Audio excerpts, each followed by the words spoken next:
The Importance of Prison Reform by Robin Boyd. Today's lesson, I will be talking about how jail facilities and prisons across the nation need to be reformed and is a major issue in the law enforcement and criminal justice system. The history of corrections in the U.S. Independent facilities go back to 1720, with the first state prison officially being opened in 1785. The first state prison was opened in Massachusetts in 1785 after the American Revolution. Soon after that, one was opened in Connecticut 1790, Pennsylvania 1794. The government soon established state prisons and federal prisons, which was established in 1891. Housing officially began in 1906. The Three Prison Act established funding for Fort Leavenworth, McNeil Island, and UPS Atlanta, which separated federal and state prison for different type of offenders. The Bureau of Prisons house convicted federal offenders, with the total population number being 183,000, with 122 institutions, 27 residential reentry offices, and 11 privately managed facilities. The American Revolution.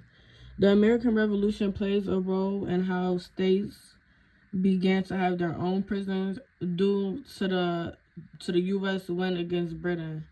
The American Revolution was from 1775 through 1783 and is also known as the Battle of Independence. The Battle of Independence established America as an independent country after battling Britain with rights of the land. The original 13 colonies were officially established as U.S. territory, and state prisons were being formed amongst them.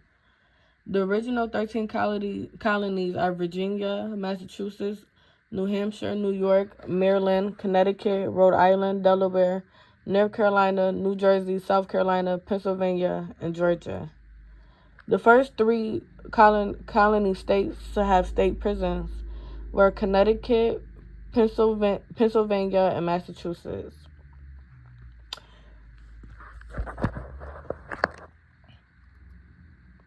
And what is prison and jails like today? Worldwide, the U.S. is among has some of the highest incarceration rates, and this is due to mass incarceration. Mass incarceration is a system where people, especially minorities, are being disproportionately placed in prison and jail facilities across the nations, with them being arrested at higher rates among other races, even though they make up a lesser population. Overcrowding is also a major issue in jail facilities today. Low staff, inhumane conditions, and lack of availability to health and etc. Hold on. In the U.S. right now, there is an approximate number of 2 million inmates, with 716 people per 100K residents, which is the highest amongst most countries in the world. In these facilities, it is easy for diseases and infections to be spread due to the lack of space. Overcrowding has been a major issue in prisons for quite some time now, with there being a CARE Act passed in 2021 to release inmates due to COVID-19 and its rapid spread. Another issue in jail and prison facilities is the low amount of staff. It is very, very common for correctional officers to quit due to so many factors. One being pay. They feel like they aren't paid enough. Also, it is a very, very high ratio of them. Very low ratio of staff compared to inmates. Also, there's inhumane conditions in which they have to work in. On top of that, there is a lack of availability to health inside of these prisons, which makes it easier for people to get sick and spread stuff amongst each other. Also, abuse between inmates is a cause and effect between low staff, with inmates overpowering each other and joining gangs to have to feel safer, as well as being taken advantage of by gangs or rival gangs. With the low number of staff, there's also abuse of power with staff versus inmates. There have been several cases where where correctional officers have abused inmates and abused their power. Recently in Oklahoma City County Jail, there was a guard arrested for torture because he was playing Baby Shark on a loophole to torture the inmates. And with that, there was an investigation. There was an investigation into the county jails. Facilities across the nation.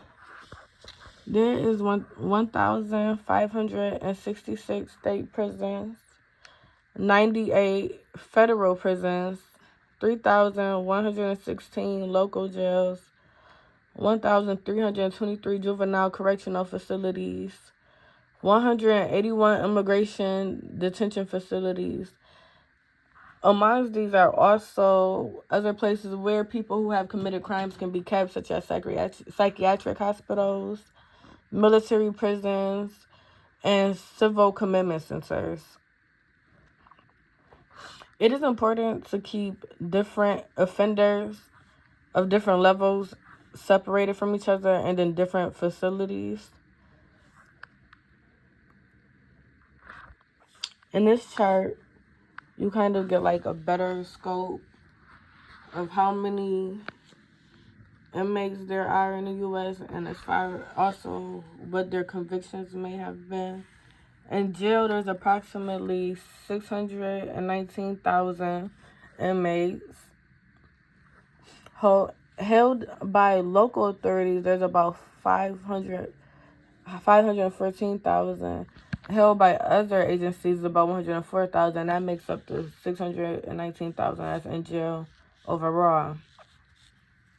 Not convicted, there seems to be a little bit more than 400,000 inmates who have not yet been convicted of their crime, with 88,000 being convicted. These are the ratios and which type of crimes they have committed, with the most being violent crimes. After that, drug-related, property, which can mean burglary, car theft, fraud, larceny, public order is more so violating parole and probation, traffic violations, driving while intoxicated, public drunkenness, and immigration issues. The least likely convictions are these, which is kidnapping, sexual assault, arson, drug possession. But this is about an idea of how many people are in jail and states, are in prison and jails across the U.S. Oh, I'm sorry, this is jail. And what they may have been arrested for. Mental health issues and solitary confinement. About 35% of incarcerated people in the U.S. are found to have some sort of mental illness. In jails and prison, mental illness plays a huge role because not only does it make up about 20% of the inmates, but inmates who are found to have mental illness seem to stay in jail much longer due to them not being able to adjust and violating jail rules. Also, behind bars, there's a suicide attempt of about 77%. And the most common mental illnesses range from schizophrenia, bipolar disorder, depression, brief psychotic disorder. There is little to no inside resources to help combat mental health issues within facilities, and suicide is the leading cause of death among U.S. inmates. Solitary confinement is a controversial punishment in which inmates are confined to a room for about 22 to 23 hours out of the day and let out for 1 hour, and they are not allowed to interact with any other inmates. This is considered like a form of torture because of the psychological damage that it has on inmates. And it shows that people who are in solitary confinement are 5 times more likely to commit suicide from studies shown from a New York City jail that was conducted. A study was conducted from 2015 to 2019. Although solitary confinement is damaging to inmates, it seems to help COs reduce their stress because there's less people that they have to worry about keeping an eye on, and one less person that is a threat to them and their safety. This is the story of Kalief Browder, who was arrested May 25th. Who was born May 25th, 1993, and committed suicide June 6, 2015. He was arrested at the age of 16 in Bronx, New York, for falsely being accused of stealing a book bag, and he served a jail sentence, not a sentence, but he was in jail for over 3 years, and out of those 3 years, he spent about 700 days in solitary confinement, where he developed psychosis and became paranoia. While incarcerated, Browder has suffered from abuse from COs as well as other inmates due to him not being interested in joining any gangs for protection. When finally released, his story went viral across the nation, and he eventually was interviewed by Jay-Z and got his own documentary and published in Times Magazine. His story was published in Times Magazine, New York.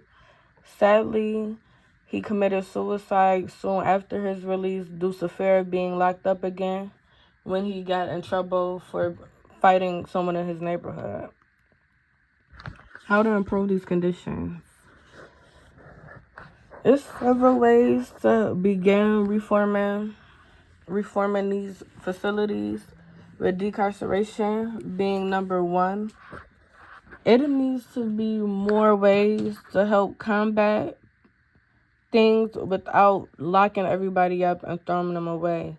There needs to be reform programs set in communities, even set in jails, to where they actually help people instead of just throwing them away and then eventually releasing them.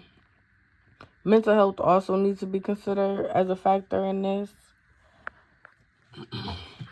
Improvement of inmate interactions amongst each other.